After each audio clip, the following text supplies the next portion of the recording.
The Greek god Pan is where the actual Christians got their, they took the ancient Greek spiritual Pan, and they made, when they wanted to put a picture of the devil, they made it out of this pan with the goat horns, which was later on. But the key is, the original word panic comes from Pan. So we are in a state of pandemonium, which is good, because this is the state that we got to get back to. Because only the pandemonium or the pandemon or the pandemonium or panic can break up this physical realm. So chaos and anarchy and all hideous shit is good. So when I talk about how fucked up black people are, that's good. You're supposed to be acting fucked up. Really? Seriously. You see what I'm saying? If you're in a house and everybody's trying to get out the house and the obedient people in the house is acting all right, it's got to be some motherfuckers that's disrupting. Right? So whatever you're doing is good. You remember damn Eddie Murphy on the damn movie, Vampire in Brooklyn? Oh, yeah. Say evil is good? That's right. That's right. What's bad is good? That's right. You got to turn everything around. So people say, you shouldn't tell black people that because they're already fucked up. It don't matter now. It ain't like you gonna damn, if I come up here and tell you, you beautiful and all this shit, it ain't like you ain't gonna still not be fucked up. You understand what I'm saying? It's over.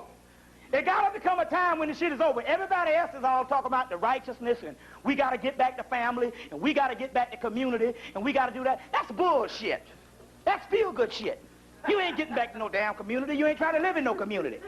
You know, we got to get it's community. We got to build homes. We got to build, you ain't, cut that shit.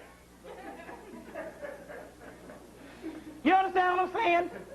Deal with what is dealt with you. It's over. And right now I'm saying this shit is over. Seriously. We're in the moment of decision. We should be, and I'm going to go through the book of the Gospel of Thomas. Because the Gospel of Thomas say, when you look and everything troubles you and you are so down and out, that's when you know the kingdom of heaven is at hand. When everything seems fucked up.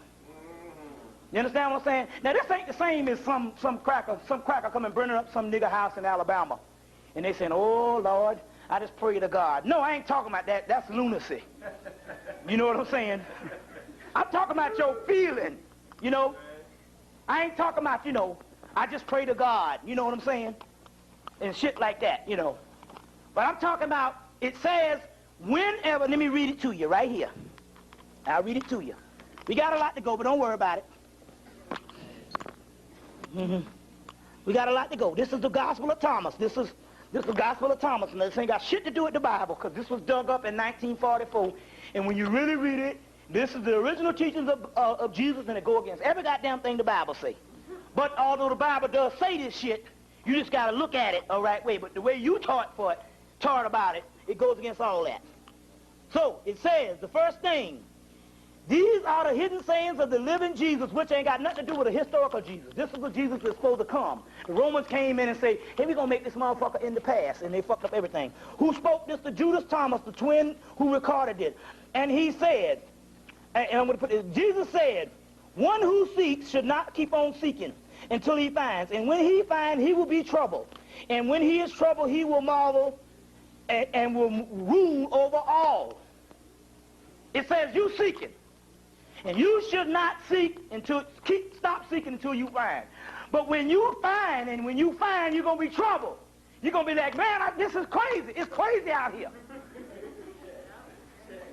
And when the moment you find out that it's fucked up and it's crazy and there ain't no more hope, they say start rejoicing because you're going to rule over all. And it's only until that time that things get most fucked up that you can rule over all. But we are at that hour. There is no more hope. You understand what I'm saying?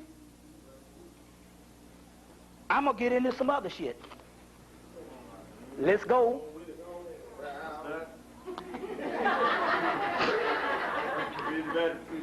I guarantee you right now, there are more black people that you don't like than white people. That's spiritual. That's spiritual. I'm going to tell you why. I'm going to tell you why. That's spiritual. See, when you figure things, see, we reversing all laws now. Now the shit's starting to sound crazy. Because, you know, I first come out and we talk about the love, and we talk about this, and we talk about that. And so all the people come in, and they talk about this. But when you get higher up, then you understand what's going on. Let me explain this to you. Black people are getting on your nerves now to the point where as it's unbearable.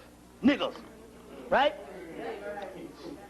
What's happening is this. You are spiritually starting to hate the physical aspect of black people because the physical must go. You get it? You understand where I'm coming from here? Anybody new in here that's thinking that this shit is sounding crazy, we will go into this and what's called. Question and answer. Try to understand what I'm saying here. I don't want to sound preachy, but try to understand. Because I'm going to tell you, I've been dealing with this shit. I had all this love. I just love black people. Love black people to death. Wouldn't take no money, lights getting cut off, phone getting cut off. I just love black people. I just love black people. I just love black people. And then about a year ago, I started hating black people. I started hating goddamn black people. And I said, please, Spirit, what is wrong with me? Am I getting off the path? And I would go to the cars, and the car say, you own the path. I said, well, wait a minute. You said it's supposed to be love under will. You're supposed to love black people. The Spirit said that's the initial thing. Yes, you were supposed to love black people. That's the initial thing. But as you go into the spiritual, you're supposed to hate what you see of black people physically. Because as long as you in the physical, you ain't going to be shit. You're a laggard. You have already transcended this. This is old news. You've been in this shit some odd million years. You understand what I'm saying? And the Spirit wants freedom. So the more spiritual you get, the more and more you can't stand black people. You understand what I'm saying? This is not the same kind of theology. You get where I'm coming from. Certain things we can't talk about, but the people that's in advanced consciousness, they've been having their ass whipped for the last couple of years and going, man, I don't know when this shit is over with. I'm so tired of this shit. I done heard all that conscious shit, and it's still fucked up every day. You see what I'm saying?